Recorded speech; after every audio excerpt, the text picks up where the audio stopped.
क्या आपने कभी अपने सीने में एक कसन महसूस की है जब आप पीछे मुड़कर देखते हैं और उन सभी बलिदानों को देखते हैं जो आपने दिए हैं? उन सभी बार जब आपने सही काम चुना, भले ही वह कठिन था। उन सभी रातों में जब आपने चुपचाप प्रार्थना की जबकि दुनिया सो रही थी, और फिर भी कुछ नहीं बदला। आप अभी भी वही हैं, उसी जगह पर, उन्हीं लड़ाइयों का सामना कर रहे हैं, वही बोझ उठा रहे हैं। आप चारों ओर देखते हैं और उन लोगों को देखते हैं जिन्होंने आपके आधे भी नहीं किया है। वे जीत हासिल कर रहे हैं, रास्ते खोल रहे हैं, उपलब्धियों का जश्न मना रहे हैं, जबकि आप अदृश्य भुला दिए गए हैं, यह सोचते हुए कि क्या ईश्वर वास्तव में देखता है कि आप क्या कर रहे हैं। कितनी बार आपने सोचा है कि जब ऐसा लगता है कि गलत काम को ज्यादा जल्दी इनाम मिल रहा है, तो क्या सही काम करते रहना सार्थक है? आपने कितनी रातें जागकर बिताई हैं, आंसुओं से अपना तकिया भिगाते हुए, ईश्वर से फुसफुसाते हुए कि आप अब और इंतजार नहीं कर सकते, कि आपको एक निशानी चाहिए, एक जवाब चाहिए, कुछ भी जो यह साबित कर दे कि वह आपको भूल नहीं गए हैं। आप अपनी आत्मा में उस गहरी थकान को महसूस करते हैं, उस व्यक्ति का थकान जो बहुत जोर से लड़ा है, बहुत कुछ बलिदान किया है, और फिर भी उसके हाथ खाली हैं, जबकि आपके चारों ओर वे लोग फल फूल रहे हैं जो ईश्वर की तलाश भी नहीं करते। मुझे पता है कि यह दर्द देता है। मुझे पता है कि ऐसे दिन आते हैं जब आप सही काम करना छोड़ देना चाहते हैं, क्योंकि ऐसा लगता है कि किसी को कोई फर्क नहीं पड़ता, यहां तक कि ईश्वर को भी नहीं। लेकिन आज मैं तुम्हें एक ऐसा सत्य बताने आया हूं जो तुम्हारी आत्मा को झकझोर देगा और तुम्हारे दिल में एक बार फिर उम्मीद जगाएगा। तैयार हो जाओ, क्योंकि जो तुम अब सुनने वाले हो वह तुम्हारे जीवन के हर अनुभव को देखने का नजरिया पूरी तरह से बदल देगा। क्या तुमने कभी यह सोचने के लिए रुक कर देखा है कि शायद, बस शायद, ईश्वर इसी पल का इंतजार कर रहा था कि वह तुम्हारी कहानी को एक नया मोड़ दे? क्या उन आंसुओं से भरी रातों, उस मौन निष्ठा के दिनों, उस ईमानदारी के फैसलों जब कोई देख नहीं रहा था, वे सब उनकी दृष्टि से छिप नहीं गए? मेरी बात ध्यान से सुनो।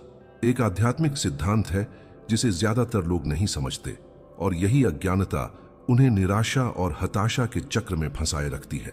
यह सिद्धांत सरल है लेकिन गहराई से परिवर्तनकारी है।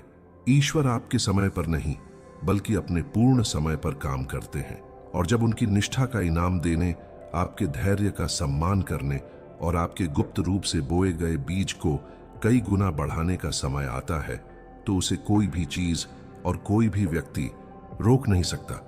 लेकिन मैं आपको एक ऐसी बात बताता हूं जो अभी आपके दिल को आजाद कर देगी। आपने जो गुप्त रूप से किया है, जब कोई देख नहीं रहा था, तो आपने जो बोया है, जब हर कोई सोचता था कि आप अपना समय बर्बाद कर रहे हैं, तो आपने जो बलिदान दिया है, वह अब ऐसे तरीकों से प्रकट और पुरस्कृत होने वाला है जिसकी आप कल्पना भी नहीं कर सकते। और मैं आपको ठीक ठीक दिखाऊंगा कि यह आपके जीवन के लिए ईश्वर का वादा क्यों है, और सिर्फ सांत्वना के खोखले शब्द क्यों नहीं। अदृश्य बो आई कभी बर्बाद नहीं होती, एक सच्चाई है जिसे आज आपके दिल में फूटना चाहिए। जब कोई नहीं देख रहा था तब आपने जो कुछ भी किया, गुप्त में जो प्रार्थनाएं आपने की, जब आपको बदला लेने का अधिकार था, तब आपने क्षमा करना चुना। जब आप स्वयं जरूरतमंद थे, तब आपने दूसरों को दिया। जिस भोर आपने अपने घुटनों पर उन लोगों के लिए मध्यस्थता करते हुए बिताई जो आपके बलिदान के बारे में जानते भी नहीं, यह सब स्वर्ग में दर्ज हो गया है। मत्ती अध्याय 6 पद 4 में बाइबल कहती है, परंतु तुम्हारा पिता जो गुप्त में देखता है तुम्हें प्रतिफल देगा। यह एक सशर्त वादा नहीं है। इसमें यह नहीं कहा गया है कि शायद वह तुम्हें पुरस्कृत करेगा, या हो सकता है कि वह तुम्हें पुरस्कृत करे। इसमें कहा गया है कि वह तुम्हें पुरस्कृत करेगा। यह एक पूर्ण निश्चितता है, यह एक दैवीय आदेश है। तुम्हें यह समझने की जरूरत है कि परमेश्वर भूलता नहीं है, वह नियंत्रण नहीं खोता है। जब तुम्हारा जीवन ठहरा हुआ लगता है तो वह अन्य चीजों से विचलित नहीं होता है। योसेफ के बारे में सोचिए, उसने सही काम करते हुए और उसके लिए दंडित होते हुए कितने साल बिताए। उसने पोतीफर की पत्नी के प्रलोभन को ठुकरा दिया और जेल में समाप्त हो गया। उसने सपनों की व्याख्या की और पूरे 2 साल तक उसे भुला दिया गया। उसने एक अंधेरी कोठरी में अपनी सत्यनिष्ठा बनाए रखी, जबकि उसके भाई जिन्होंने उसे बेचा था, अपनी जिंदगी जीने के लिए स्वतंत्र थे। लेकिन जब ईश्वर का समय आया तो एक ही दिन में सब कुछ बदल गया। एक ही दिन में यूसुफ जेल से महल में पहुंच गया। एक ही दिन में वह एक भुला दिया गया कैदी से मिस्र का राज्यपाल बन गया। और क्या आप जानते हैं कि क्यों? क्योंकि ईश्वर उसके वफादारी के हर दिन, ईमानदारी के हर चुनाव, हर उस पल को देख रहा था जब यूसुफ कड़वा हो सकता था, लेकिन उसने भरोसा करना चुना। ईश्वर एक ऐसा इनाम तैयार कर रहे थे जो इतना बड़ा था कि उसे पाने के लिए चरित्र को गढ़ने में वर्षों लगे, ताकि यूसुफ उसे संभाल सके। वही इस समय आपके साथ हो रहा है। ईश्वर देर नहीं करते। वे बिल्कुल सही समय पर कुछ ऐसा तैयार कर रहे हैं जिसका आप सपना भी नहीं देख सकते। और अब मैं एक पल के लिए रुककर आपसे सीधे बात करना चाहता हूं जो इसे देख रहे हैं। मैं जानता हूं कि आप लंबे समय से इसे अकेले ही संभाले हुए हैं। मैं जानता हूं कि आपने इस पर संदेह किया है कि क्या परमेश्वर सचमुच देखता है कि आप क्या करते हैं? क्या वह आपकी आंसुओं की परवाह करता है? क्या वह आपकी प्रार्थनाएं सुनता है? मैं जानता हूं कि ऐसे दिन आते हैं जब आप अपने जीवन को देखते हैं और महसूस करते हैं कि आपने जो कुछ भी किया है वह सब व्यर्थ गया है। तो अब मुझ पर एक एहसान करें, यहां कमेंट्स में आएं और यह लिखें, मैं ईश्वर के समय पर भरोसा करता हूं। बस इतना ही, मैं ईश्वर के समय पर भरोसा करता हूं। यह सरल लग सकता है, लेकिन जब आप ये शब्द लिखते हैं तो आध्यात्मिक दुनिया में कुछ शक्तिशाली होता है। आप अपने चारों ओर संदेह की गूंज के बीच विश्वास की घोषणा कर रहे हैं। आप अपने दर्द की खामोशी को तोड़ रहे हैं और कह रहे हैं कि आपने हार नहीं मानी है। और आप जानते हैं क्या होगा? दूसरे लोग आपकी टिप्पणी पढ़ेंगे और उन्हें भी ताकत महसूस होगी। तूफान के बीच विश्वास व्यक्त करने की आपकी हिम्मत शायद किसी को आज हार न मानने के लिए ठीक वही चीज चाहिए हो। तो आगे बढ़ें। अभी टिप्पणियों में लिखें, मैं ईश्वर के समय पर भरोसा करता हूं। मैं हर एक को पढ़ूंगा और आपके लिए प्रार्थना करूंगा। आप इस यात्रा में अकेले नहीं हैं। फसल हमेशा तब आती है जब आपको इसकी सबसे कम उम्मीद होती है। दूसरा सच जो आपको समझने की जरूरत है वह यह है कि ईश्वर का इनाम तुरंत मिलने वाली प्रणाली की तरह काम नहीं करता। यह किसी सोडा मशीन की तरह नहीं है जहां आप सिक्का डालते हैं और तुरंत उत्पाद प्राप्त कर लेते हैं। परमेश्वर का राज्य बोने और काटने के सिद्धांत पर काम करता है और बीज बोने और फल काटने के बीच एक समय होता है। बाइबल हमें गलातियों अध्याय 6 पद 9 में सिखाती है, और हम भलाई करने से कभी ना थके, क्योंकि यदि हम हार नहीं मानते हैं तो उचित समय पर हम कटनी करेंगे। इन शब्दों पर ध्यान दें, उचित समय पर, आपके समय में नहीं, जब आप सोचते हैं कि ऐसा होना चाहिए तब नहीं, बल्कि परमेश्वर के सही समय पर। और भी बहुत कुछ है। यदि हम हार नहीं मानते हैं, इसका मतलब है कि आप केवल तभी कटनी नहीं कर पाएंगे जब आप फसल कटने से पहले ही हार मान लेंगे। जो लोग धैर्य रखते हैं उनके लिए फसल की गारंटी है। एक किसान के बारे में सोचें। जब वह गेहूं बोता है तो वह यह देखने के लिए हर दिन जमीन नहीं खोदता कि बीज उग रहा है या नहीं। वह जानता है कि जमीन के नीचे एक अदृश्य प्रक्रिया चल रही है, जड़ें बन रही हैं, पौधा मजबूत हो रहा है, और जब समय सही होता है तो फल दिखाई देता है, और जब वह दिखाई देता है तो वह गुणित होकर आता है। गेहूं का एक दाना बदले में सिर्फ एक अनाज नहीं देता है, यह अनाजों से भरी एक पूरी बाली देता है। यही गुणन है। ईश्वर इसी तरह काम करते हैं। आपने आज्ञाकारिता बोई, ईश्वर आपको आशीर्वादों का गुणन वापस देंगे। आपने रेगिस्तान में निष्ठा बोई, ईश्वर आपको प्रदान की एक नखलिस्तान लौटाएगा। जब आपको चोट लगी तब आपने क्षमा बोई, ईश्वर आपको सुलझे हुए रिश्ते और एक शांत हृदय लौटाएगा। लेकिन आपको फसल काटने के समय का इंतजार करना होगा। दाऊद को अभिषेक और मुकुट के बीच वर्षों का इंतजार करना पड़ा। इब्राहिम को वादे और पुत्र के बीच 25 साल का इंतजार करना पड़ा। मूसा को एक राष्ट्र को मुक्त करने के लिए उपयोग किए जाने से पहले रेगिस्तान में 40 साल इंतजार करना पड़ा। उनमें से किसी को भी अगले दिन वादा प्राप्त नहीं हुआ, लेकिन सभी को यह सही समय पर मिला। और जब उन्हें यह मिला तो प्रतीक्षा का अर्थ समझ में आया। देरी गवाही में बदल गई। मरुभूमि विश्वास की कहानी बन गई। और आपके साथ भी ऐसा ही होगा। ईश्वर आपको आशीर्वाद को वहन करने के लिए तैयार कर रहे हैं। तीसरा, रहस्योद्घाटन एक ही समय में सबसे भयानक और मुक्तिदायक है। आपको यह समझने की जरूरत है कि ईश्वर कभी कभी अपना उत्तर इसलिए देरी से देते हैं क्योंकि वे आपको आशीर्वाद नहीं देना चाहते, बल्कि इसलिए कि आप उनके द्वारा तैयार की गई आशीर्वाद का भार उठाने के लिए अभी तैयार नहीं है।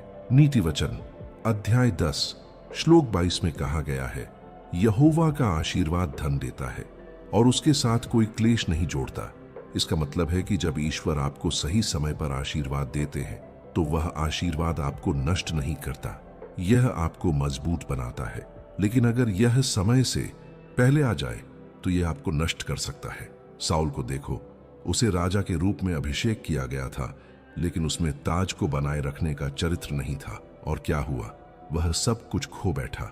सुलेमान को देखो, उसे अपार बुद्धि और धन मिला, लेकिन अपने जीवन के अंत में वह भटक गया क्योंकि उसने अपने दिल को परमेश्वर के साथ संरेखित नहीं रखा।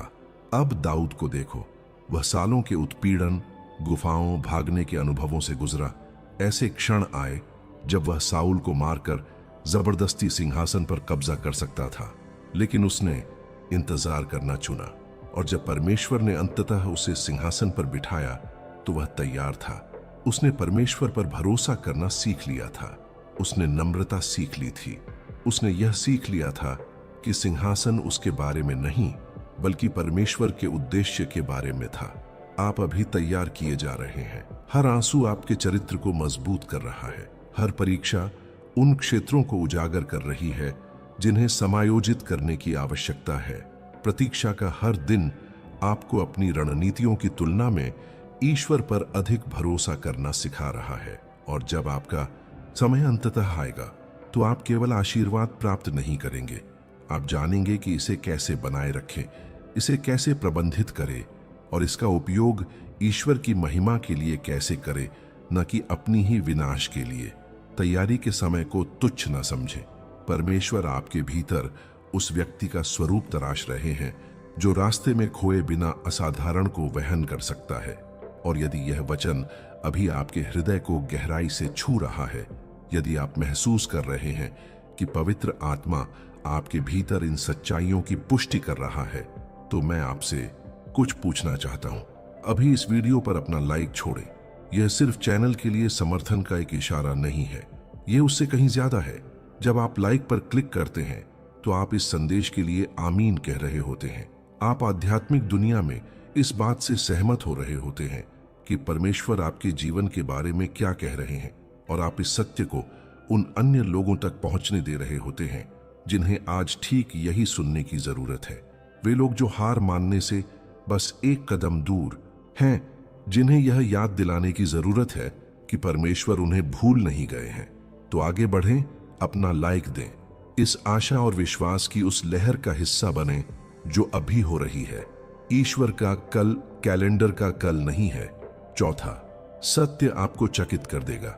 जब ईश्वर कल कहते हैं तो वे कैलेंडर के अगले दिन की बात नहीं कर रहे होते हैं, वे अगले दिव्य क्षण की बात कर रहे होते हैं। अगला, कैरोस। बाइबल में समय के लिए दो ग्रीक शब्द हैं, क्रोनोस जो कालानुक्रमिक समय है, घड़ी पर बीतते सेकंड, मिनट, घंटे, दिन, और कैरोस जो उपयुक्त समय है, ईश्वर के कार्य करने का सटीक क्षण। जब ईश्वर कहते हैं कि कल सब कुछ बदल जाएगा, तो वे कह रहे हैं कि आपके जीवन के लिए एक कैरोस निर्धारित है, एक विशिष्ट क्षण जब जो कुछ भी स्थिर था वह गतिमान हो जाएगा, जो कुछ भी बंद था वह खुल जाएगा, जो कुछ भी मृत था वह पुनर्जीवित हो जाएगा। उपदेशक की पुस्तक के 3 अध्याय पहले वचन में लिखा है, हर बात का एक समय होता है और आकाश के नीचे हर काम का एक समय होता है। आपके परिवर्तन के लिए एक विशिष्ट समय है और वह समय आपके नियंत्रण में नहीं है। यह परिस्थितियों से प्रभावित नहीं होता है, इसे आपके दुश्मन देरी नहीं कर सकते। यह परमेश्वर द्वारा निर्धारित होता है और जब वह समय आता है तो उसे कोई रोक नहीं सकता। एस्तेर के बारे में सोचिए, उसे महल में रखा गया था और राजा के सामने पेश किए जाने से पहले उसने तैयारी में पूरा 1 साल बिताया। ऐसा लग रहा था कि कुछ भी नहीं हो रहा था, लेकिन जब उसका कैरोस उचित समय आया तो एक ही रात में सब कुछ बदल गया। उसे राजा की कृपा प्राप्त हुई, वह रानी बन गई और बाद में सही समय पर उसने एक पूरे राष्ट्र को विनाश से बचाया। आपको ईश्वर की ओर से मिला कल आज से ठीक 24 घंटे बाद हो सकता है, या यह आज से 1 हफ्ते बाद हो सकता है, या आज से 1 महीने बाद, लेकिन जब वह आएगा तो आपको पता चल जाएगा, क्योंकि सब कुछ एक साथ आगे बढ़ना शुरू हो जाएगा। सालों से बंद दरवाजे एक के बाद एक खुलेंगे। जिन लोगों से आपको मिलना जरूरी था वे रास्ते में मिलेंगे। जिन संसाधनों की आपको जरूरत थी वे मिल जाएंगे। जिन उत्तरों की आपने तलाश की थी वे स्पष्ट हो जाएंगे और आप पीछे मुड़कर देखेंगे और समझेंगे कि आपको इंतजार क्यों करना पड़ा, पहले कुछ क्यों नहीं हुआ। ईश्वर ने यह आशीर्वाद इस एग्जैक्ट क्षण तक क्यों रोके रखा, क्योंकि अगर यह पहले आ जाता तो आप तैयार नहीं होते, आप में वह परिपक्वता नहीं होती, आपके पास आवश्यक विश्वास नहीं होता। लेकिन अब इस कैरोस उचित समय में आप ईश्वर द्वारा आपके हाथों में रखी गई हर चीज को प्राप्त करने और उसे गुणा करने के लिए तैयार हैं। पुरस्कार बलिदान के अनुपात में होता है। आज मुझे आपको जो 5वां और अंतिम रहस्य उद्घाटन देना है वह यह है, आपका बलिदान जितना बड़ा होगा आपका पुरस्कार उतना ही बड़ा होगा। आपकी घाटी जितनी गहरी होगी आपकी छोटी उतनी ही ऊंची होगी। आपकी रात जितनी लंबी होगी आपकी भोर उतनी ही शानदार होगी।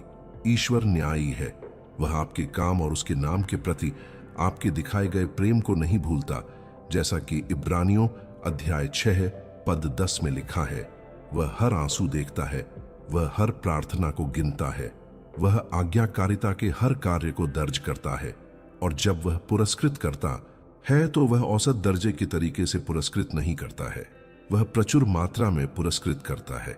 लूका अध्याय 6 पद 38 में यीशु ने कहा, देओ और तुम्हें दिया जाएगा, एक अच्छा माप, दबा हुआ, हिलाया हुआ और ऊपर से बहता हुआ तुम्हारी गोद में डाला जाएगा। यही परमेश्वर का देने का तरीका है। यह सिर्फ भरा हुआ नहीं है, यह दबा हुआ है। इसे और अधिक समाने के लिए हिलाया जाता है। यह लबालब है, यह उससे भी अधिक है जिसे तुम थाम सकते हो। यदि आपने 10 साल बुआई में बिताए हैं तो 100 गुना की कटाई के लिए तैयार हो जाइए। यदि आपने खाली होने पर दिया है तो इस तरह प्राप्त करने के लिए तैयार हो जाइए कि आप फिर कभी खाली नहीं होंगे। यदि आपने 70 बार 7 माफ किया है तो पूरी बहाली और ठीक हुए रिश्ते देखने के लिए तैयार हो जाइए, जिसकी आपने कभी कल्पना भी नहीं की होगी। यह बात अय्यूब का उदाहरण है। उन्होंने सब कुछ खो दिया, बच्चे, धन संपत्ति, स्वास्थ्य, सम्मान, और जब परमेश्वर ने अय्यूब को बहाल किया तो बाइबल कहती है कि उन्होंने अय्यूब को पहले से 2 गुना कुछ दे दिया। अय्यूब अध्याय 42 पद 10 कहता है, और जब अय्यूब ने अपने मित्रों के लिए प्रार्थना की तब यहोवा ने अय्यूब की किस्मत फेर दी और यहोवा ने अय्यूब को पहले से 2 गुना कुछ दे दिया। परमेश्वर ने सिर्फ बहाल ही नहीं किया, उसने बढ़ा भी दिया, क्योंकि परमेश्वर का इनाम सिर्फ आपके नुकसान की भरपाई करना नहीं है, यह आपको एक ऐसे स्तर पर पहुंचाना है जहां आप पहले कभी नहीं पहुंचे। आपका कल सिर्फ टूटे हुए को ठीक नहीं करेगा, यह आपको एक ऐसी नई जगह पर ले जाएगा जिसके बारे में आपने सोचा भी नहीं था। अब मैं आज आपके हृदय से परमेश्वर द्वारा कही गई हर बात का पुनः स्मरण कराता हूं। पहला, आपने जो कुछ भी गुप्त रूप से किया है उसे परमेश्वर ने देखा है और उचित समय पर उसका प्रतिफल दिया जाएगा। दूसरा, फसल हमेशा उन लोगों को मिलती है जो हार नहीं मानते और वह गुणित होकर मिलती है। तीसरा, परमेश्वर आपको उस आशीष की महानता को सहन करने के लिए तैयार कर रहे हैं जो उन्होंने आपके लिए सुरक्षित रखी है। चौथा, परमेश्वर का कल एक दिव्य क्षण है जिसे कोई रद्द नहीं कर सकता। और पांचवा, आपका बलिदान जितना बड़ा होगा आपका इनाम उतना ही बड़ा होगा। तो मैं चाहता हूं कि आप अब एक गहरी सांस लें और मेरे साथ घोषणा करें।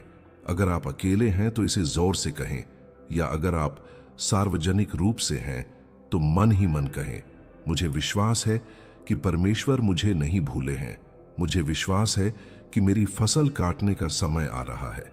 मुझे विश्वास है कि मैंने जो कुछ भी सहा है वह व्यर्थ नहीं गया है। मुझे विश्वास है कि मेरा कल आज से बेहतर होगा। मुझे विश्वास है कि ईश्वर मुझे ऐसी आशीर्वादों से आश्चर्यचकित करेंगे जिनकी मैं कल्पना भी नहीं कर सकता। मैं अब हार नहीं मानूंगा। मैं सही काम करना जारी रखूंगा। मैं विश्वास करना जारी रखूंगा।